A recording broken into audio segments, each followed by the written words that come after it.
क्यों महारानी, किधर चली? बुआ जी कॉलेज जा रही हूँ। कपड़े धो दिए ना तूने? हाँ बुआ जी, सारा काम हो गया है, अब चलती हूँ मैं। आज वैसे भी बहुत लेट हो गया है और आज मैं 5 बजे तक आऊंगी, मेरी एक्स्ट्रा क्लास है। जब देखो पढ़ाई पढ़ाई, पता नहीं क्या करेगी इतनी पढ़ाई करके। शादी के बाद तो चूल्हा चौका ही करना है ना, कौन सी कलेक्ट्री करना है तुझे? दिव्या के माता पिता की एक एक्सीडेंट में कुछ साल पहले मौत हो गई थी।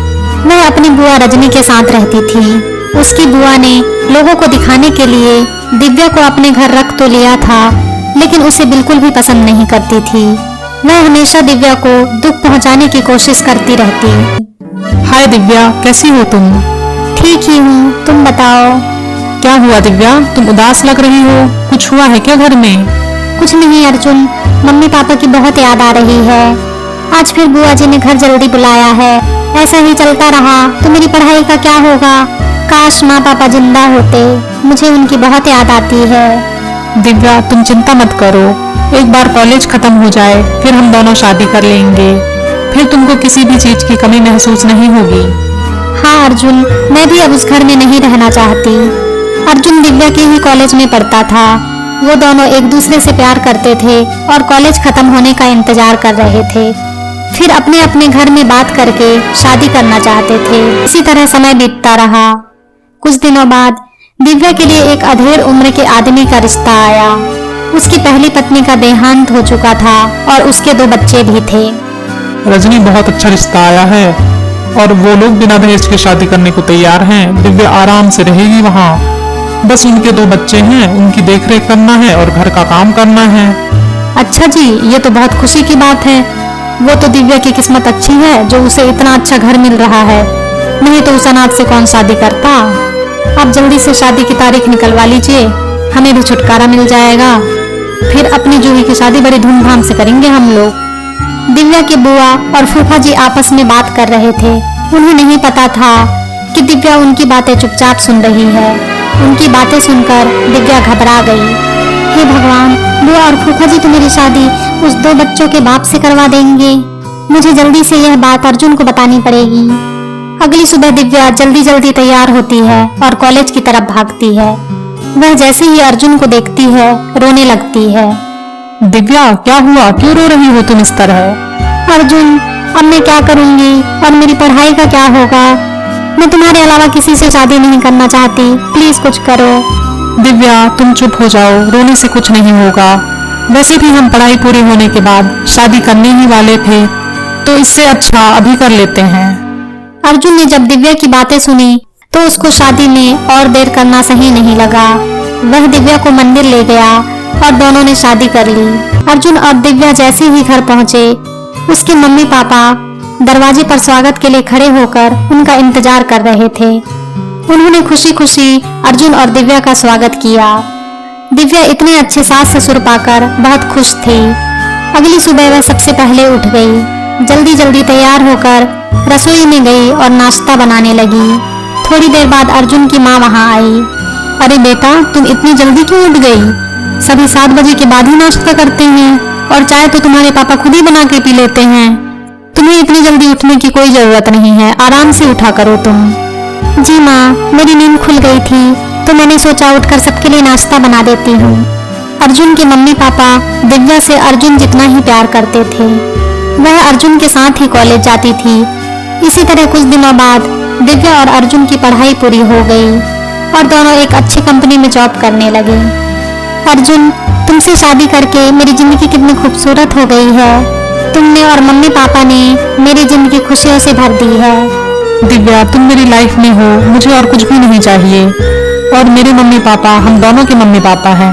मैं चाहता हूँ कि तुम हमेशा इसी तरह खुश रहो।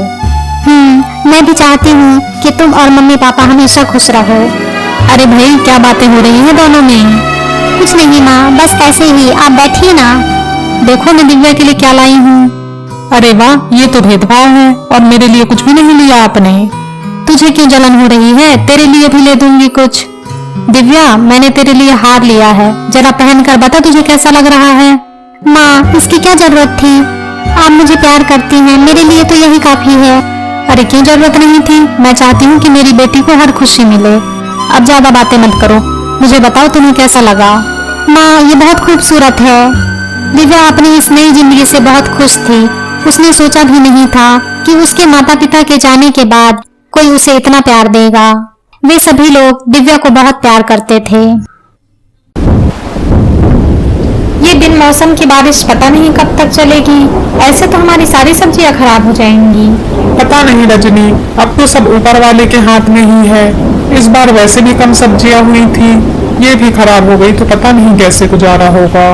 सुधीर अपनी पत्नी रजनी के साथ शहर से लगे हुए एक छोटे से गांव में रहता था। अगली सुबह मौसम बिल्कुल साफ हो चुका था और अच्छी धूप निकली थी, लेकिन सुधीर और रजनी बहुत उदास थे। उन्हें पता था कि रात में जितनी भी बारिश हुई है उसमें सब्जियों का बर्बाद होना तो तय है। दोनों उदास मन से खेत जाते हैं। सुधीर और रजनी जैसे ही खेत पहुँचे तो देखा कि उनकी लगाई हुई सब्जियां तो खेत में नहीं थी, लेकिन पूरा खेत मिर्ची के पौधों से भरा हुआ था। रजनी, हमने तो दूसरी सब्जियां उगाई थी, लेकिन यहाँ तो मिर्ची के पौधे लगे हुए हैं। रात में इतनी ज्यादा बारिश हुई है, सब्जियां तो खराब होना ही था, लेकिन ये मिर्ची के पौधे कहाँ से आ गए? हाँ जी, आप सही बोल रहे हैं। और देखिए कितनी ताजी ताजी और ढेर सारी मिर्ची लगी है इनमें, जैसे कोई जादू हो गया हो। ऐसा तो सिर्फ जादुई कहानियों में ही सुना था।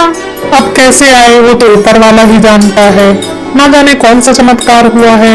हम सारी मिर्ची तोड़ लेते हैं, फिर मैं इन्हें मंडी में बेच आऊंगा।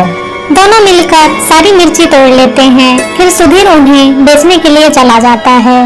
रास्ते में सुधीर को गांव का ही एक आदमी रमेश मिल जाता है। अरे सुधीर भाई, रात में जितनी बारिश हुई है पूरे गांव वालों की फसल तो बर्बाद हो गई, लेकिन तुम ये मिर्ची कहाँ से लेकर आ रहे हो? और तुमने तो मिर्ची भी नहीं लगाई है अपने खेत में। सुधीर सोच में पड़ जाता है कि रमेश को क्या जवाब दे, क्योंकि वह किसी को भी जादुई मिर्ची का सच नहीं बताना चाहता था। और रमेश भाई, वो मैंने थोड़ी मिर्ची के पौधे भी लगाए थे, किसी तरह से कुछ बच गए, बस वही बेचने जा रहा हूँ। ओह अच्छा अच्छा, ठीक है, चलता हूँ मैं। इस तरह से सुधीर सारी मिर्ची बेचकर आ जाता है। और बारिश की वजह से सब्जियों की कमी भी हो गई थी मंडी में, तो सुधीर को अच्छे पैसे मिलते हैं। रजनी, आज तो खूब पैसे मिले हैं। मेरे अलावा और कोई भी मिर्ची लेकर नहीं आया था वहाँ, सारी मिर्ची बिक गई। अच्छा जी, भला हो उन मिर्ची के पौधों का, नहीं तो घर में आज खाना भी नहीं बन पाता। हाँ रजनी, तुम ठीक कह रही हो, यह सब उन जादुई पौधों की वजह से ही हुआ है। अगले दिन सुबह दोनों खेत जाते हैं तो देखते हैं कि फिर से पूरा खेत मिर्चियों से भरा हुआ है। अब तो उन्हें यकीन हो गया था कि ये पौधे जादुई ही हैं। वो दोनों फिर से मिर्ची तोड़ लेते हैं और सुधीर उन्हें बेचने जाने लगता है। लेकिन कल की तरह ही आज भी रमेश सुधीर को देख लेता है। मैंने तो सुधीर के खेत में दूसरी सब्जियां देखी थी, वह भी कोई ढंग की नहीं थी, सारी खराब हो रही थी इसकी सब्जियां। फिर ये सुधीर इतनी मिर्ची लाता कहाँ से है? मुझे पता करना पड़ेगा। और उस रात रमेश सुधीर के खेत में गया। वहाँ उसे मिर्ची के पौधे तो दिखे, लेकिन उसमें मिर्ची नहीं लगी हुई थी। होगी थोड़ी बहुत मिर्ची, उसने सारी तोड़ कर बेच दी। देखता हूँ कल से क्या बेचता है। लेकिन अगली सुबह रमेश ने सुधीर को फिर से मिर्ची ले जाते हुए देख लिया। ये क्या हो रहा है? कल तो इसके खेत में एक भी मिर्ची नहीं लगी थी। रात को रमेश फिर से सुधीर के खेत जाता है। आज तो रात भर जाग कर देखूंगा कि सुधीर के खेत में मिर्ची कहाँ से आती है। रमेश ने सोचा था कि वह रात भर जागेगा, लेकिन वह ज्यादा देर तक जाग नहीं सका। और जब सुबह उसकी नींद खुली तो उसने देखा कि खेत में चारों तरफ मिर्ची ही मिर्ची है। सभी पौधों में ताजी ताजी मिर्ची लगी हुई है। अच्छा, ये तो कोई जादुई मिर्ची लगती है, इसी के कारण सुधीर मालामाल हो रहा है। मुझे इन जादुई मिर्ची का कुछ तो करना पड़ेगा। उस रात रमेश ने सारी मिर्ची के पौधे उखाड़ कर फेंक दिया। अब देखता हूँ कल कहाँ से मिर्ची आती है। और यह सब करके रमेश वहाँ से चला गया। अगली सुबह जब सुधीर और रजनी खेत गए तो पौधों में पहले की तरह ही ढेर सारी मिर्ची लगी हुई थी। उन्हें तो पता भी नहीं था कि रमेश ने रात में क्या किया था। दोनों ने मिर्ची तोड़ी और रोज की तरह सुधीर उन्हें बेचने के लिए चला गया। जब रमेश ने फिर से सुधीर को मिर्ची ले जाते हुए देखा तो उसे समझ में आ गया कि वे सारे पौधे जादुई हैं और वह उन जादुई पौधों का कुछ भी नहीं बिगाड़ सकता। इस तरह से सुधीर और रजनी जादुई मिर्ची की मदद से बहुत अमीर हो गए और अच्छा जीवन जीने लगे।